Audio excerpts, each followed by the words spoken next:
اعوذ باللہ من الشیطان الرجیم بسم اللہ الرحمن الرحیم السلام علیکم ورحمۃ اللہ وبرکاتہ۔ کیا حال ہے بچوں؟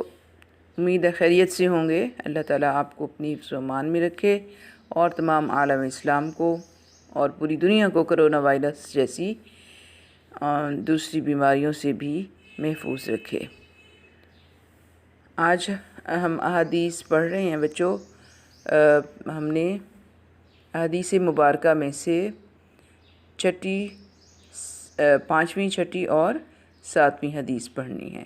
پانچویں حدیث کا ٹاپک ہے ایمان کامل، چھٹی حدیث کا ہے حقیقی مسلم اور مومن، اور ساتویں حدیث ہے تبلیغ میں وکمل۔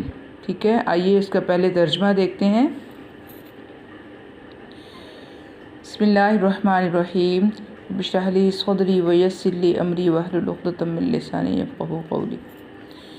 عن ابی امامۃ ان رسول اللہ صلی اللہ علیہ وسلم قال، روایت ہے ابی امامہ سے،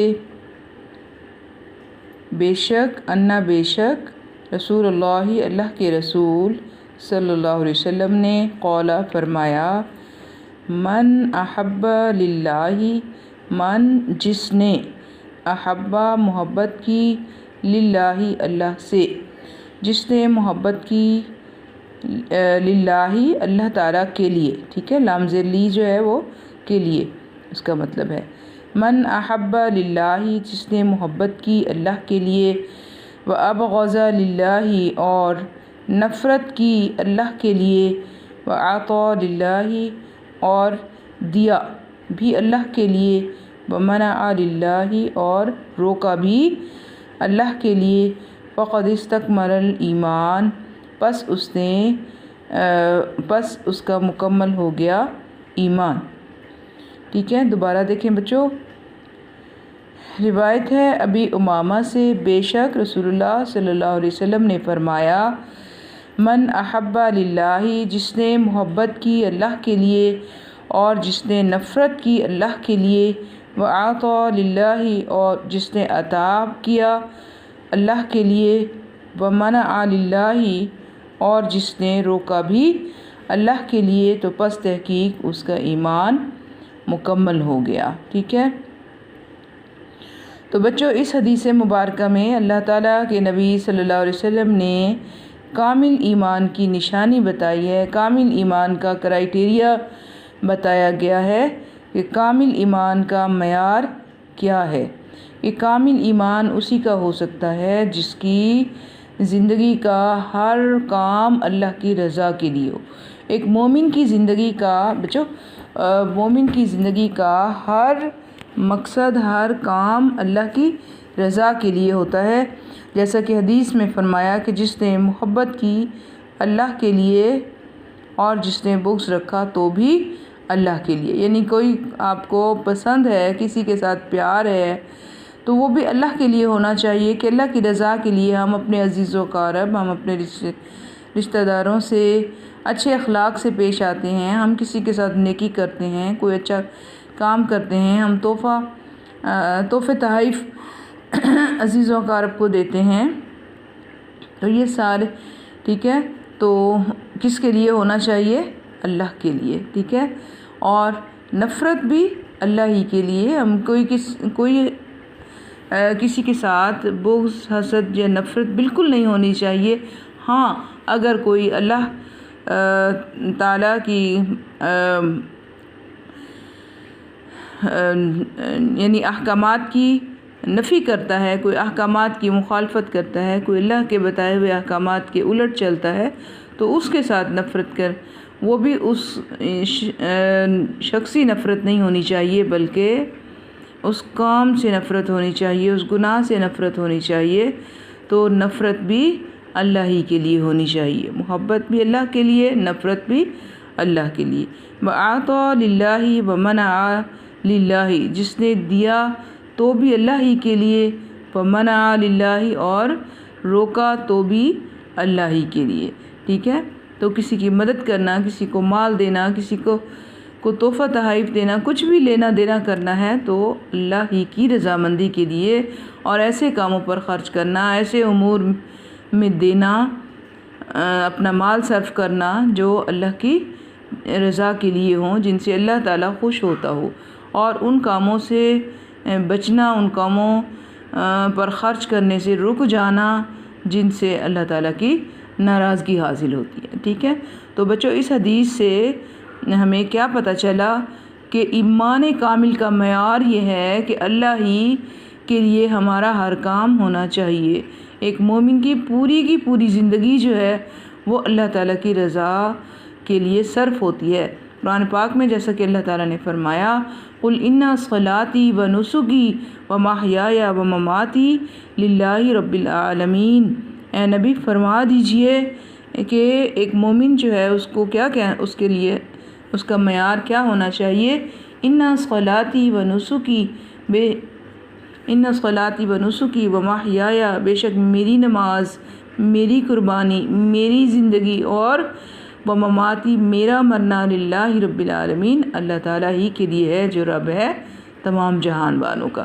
تو ہمیں اپنے ہر کام میں اللہ کی رضامندی تلاش کرنی چاہیے. کوئی بھی کام کرنے سے پہلے ہم نے دیکھنا ہے، ہم نے سوچنا ہے کہ کون سا کام اللہ کی رضا کے مطابق ہم کر رہے ہیں.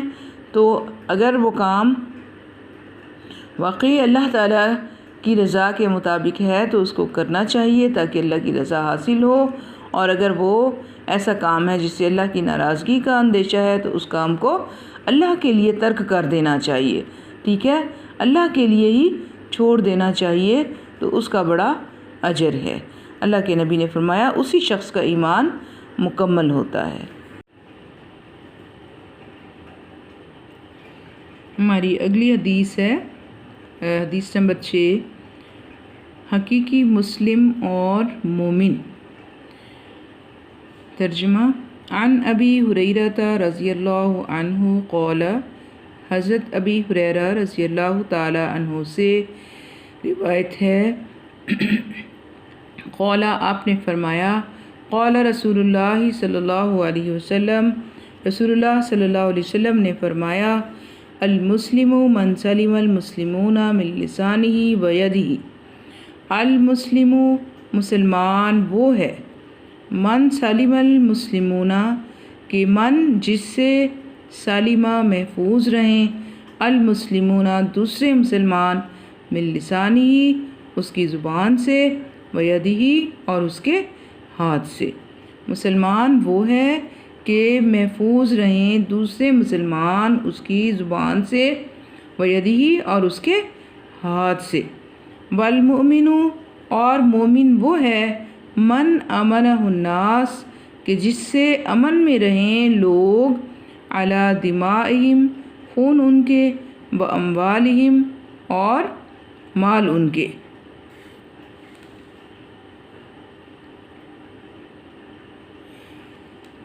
والمؤمن اور مومن وہ ہے، من امنہ الناس کہ اطمینان محفوظ کریں لوگ، علی دمائہم اپنے مالوں کے بارے میں، واموالہم علی دمائہم اپنے خونوں کے بارے میں، واموالہم اور اپنے مالوں کے بارے میں.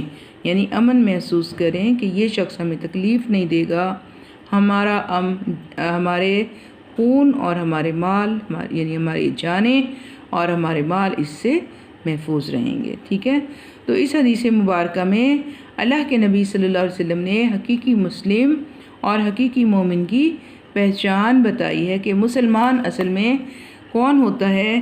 کہ مسلمان اصل میں وہ شخص ہے جس کے ہاتھ اور زبان سے دوسرے مسلمان محفوظ رہیں، امن میں رہیں.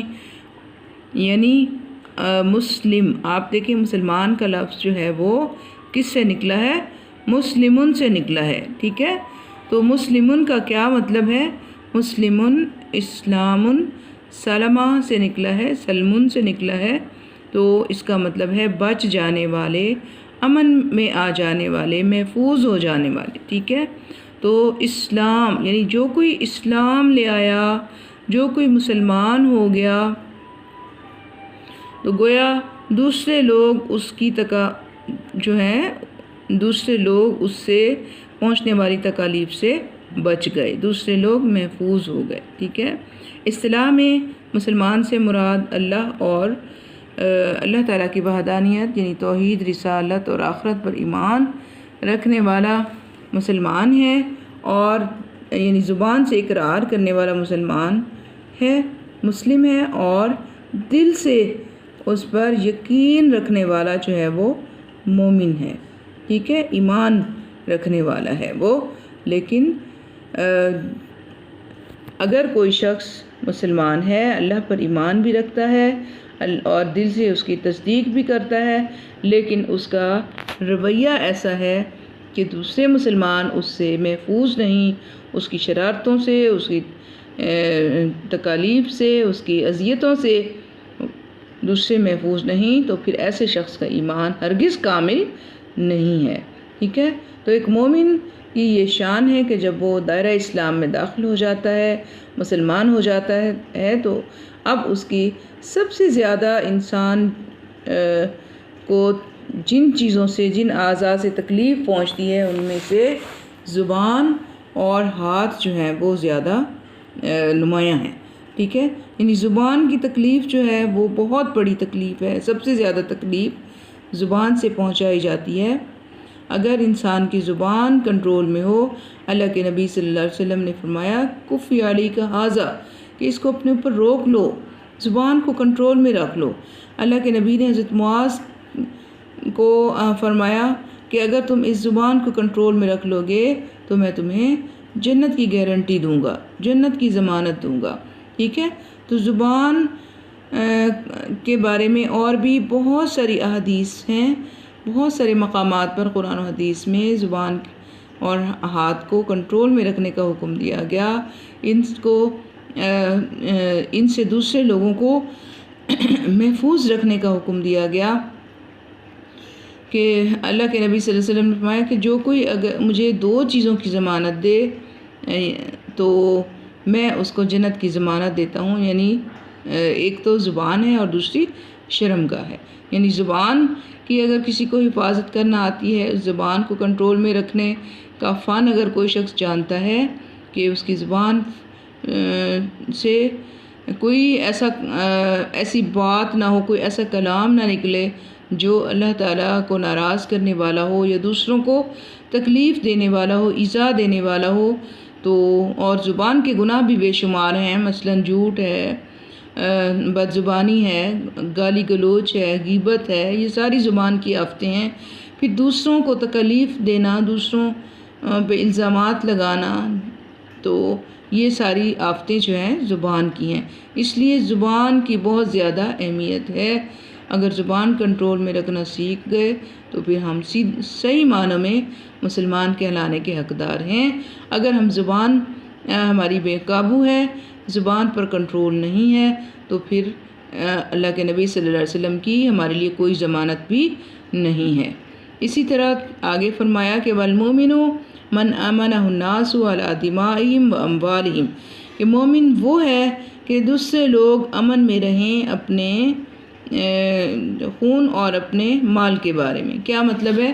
کہ دوسرے لوگوں کو اطمینان حاصل ہو، یقین ہو کہ یہ شخص اتنا ایماندار ہے، اتنا امن والا ہے کہ یہ ہماری جان کو یا ہمارے مال کو نقصان نہیں پہنچائے گا، اس سے ہر طرح سے ہم حفاظت میں ہیں، محفوظ ہیں، ہمارے جان بھی محفوظ ہے اور ہمارا مال بھی محفوظ ہے۔ تو اس لیے فرمایا کہ مومن وہ ہے جس سے لوگ امن میں رہیں اپنے خون اور اپنے مال کے بارے میں، یعنی لوگوں کو اعتماد ہو کہ یہ شخص کبھی بھی ہمارے جان و مال کے لیے خطرہ ثابت نہیں ہو سکتا۔ حدیث نمبر 7 ہے کہ تبلیغ میں وقفہ۔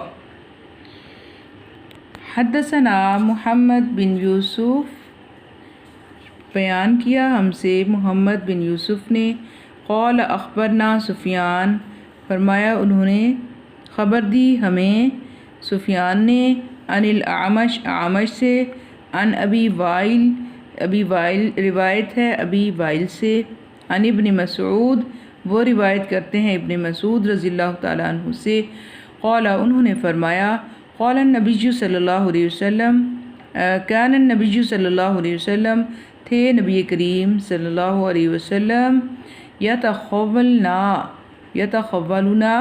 وہ وقفہ دیتے تھے ہمارے لیے، بالموعظتی نصیحت میں وقفہ کرتے تھے، ہمارے لیے وقفہ رکھتے تھے نصیحت کرنے میں، یعنی ہمیں نصیحت کرنے میں کچھ وقفہ دیتے تھے، فی الایام کئی دنوں کا، کراہت السامت علینا ناپسند کرتے ہوئے، السامتی اکتاہٹ کو، علینا ہم پر، کہ طاری نہ ہو جائے، ٹھیک ہے۔ یتخولنا وقفہ دیتے تھے ہمیں، نبی کریم صلی اللہ علیہ وسلم وقفہ رکھتے تھے ہمارے لیے نصیحت کرتے ہوئے کئی دنوں کا، فی الایام کئی دنوں کا، کراہت السامت علینا ہماری اکتاہٹ کو ناپسند کرتے ہوئے، ٹھیک ہے۔ مطلب کیا ہے اس حدیث کا کہ آپ صلی اللہ علیہ وسلم اس مقصد کے لیے کئی دن واعظ و نصیحت میں وقفہ دیتے تھے کہ کہیں ہم اکتا نہ جائیں، کہیں ہم یعنی ہم جیسے کہتے ہیں نا بور نہ ہو جائیں، کہ روز کا واعظ و نصیحت بھی انسان کے لیے اکتاہٹ کا باعث بن جاتا ہے۔ تو اس لیے اس حدیث میں فرمایا کہ نبی کریم صلی اللہ علیہ وسلم ہماری ناپسندیدگی یا ہماری اکتاہٹ سے یعنی اکتاہٹ کا خیال رکھتے تھے، ٹھیک ہے۔ تو اس حدیث مبارکہ میں واعظین کے لیے ایک بڑی رہنمائی مہیا کی گئی ہے کہ وعظ کرتے وقت سامعین کے فارغ اوقات کو بھی ملحوظ خاطر رکھا جائے، اور وعظ و نصیحت بھی اسی وقت مؤثر ہوتا ہے جب سننے والے پوری توجہ سے اس کو سنیں، ٹھیک ہے۔ تو اگر بار نصیحت کی جائے اور سننے والے کی توجہ اور اکتاہٹ کا خیال نہ رکھا جائے تو بعض اوقات جیسے کسی نے بہت کوئی ضروری کام جانا ہوتا ہے، کوئی یا زیادہ دیر بیٹھنے اور زیادہ دیر بات کو سننے کی وجہ سے اگلے شخص پر تھکن یا اکتاہٹ طاری ہو جاتی ہے، تو پھر ایسے اوقات میں نصیحت کو ترک کر دینا چاہیے۔ وعظ و نصیحت ہمیشہ ایسے اوقات میں کرنی چاہیے جب کہ سننے والے کا دل بھی مائل ہو اور پوری توجہ بھی اس کی ہو اور پوری دلچسپی کا بھی مظاہرہ کرے، تو ایسے میں بات بھی پوری سمجھ آتی ہے اور بات اثر بھی پوری طرح کرتی ہے۔ اگر سننے والے کی طبیعت کا اور اس کے اوقات کا لحاظ نہ رکھا جائے تو پھر اس وعظ و نصیحت کا وہ مقصد حاصل نہیں ہوتا۔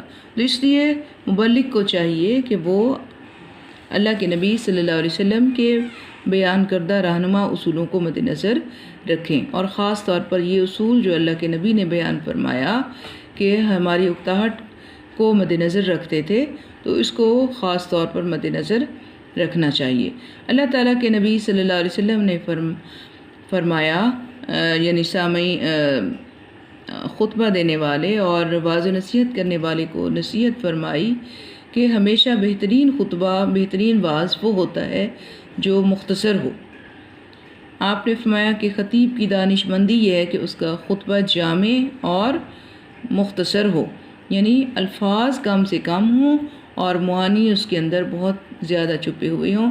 اللہ کے نبی صلی اللہ علیہ وسلم کا خود بھی خطبہ ایسے ہی دانش مندانہ ہوتا تھا کہ آپ صلی اللہ علیہ وسلم کے ایک حرف، ایک لفظ کے اندر معانی و مطالب کے سمندر چھپے ہوئے ہوتے تھے۔